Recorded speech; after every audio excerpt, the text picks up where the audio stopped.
super nice.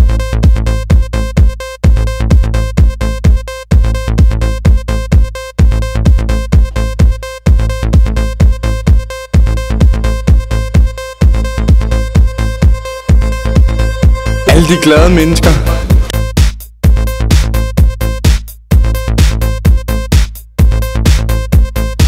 Nogle er måske lidt højrøde.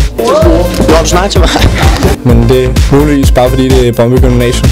Et fedt sted. Ej, undervisningen er super. Nogle super duper lærer.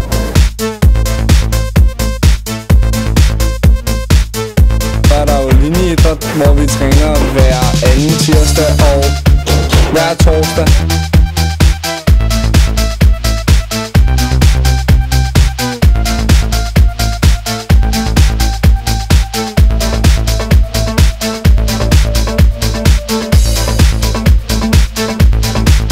Folk har vinder-attitude.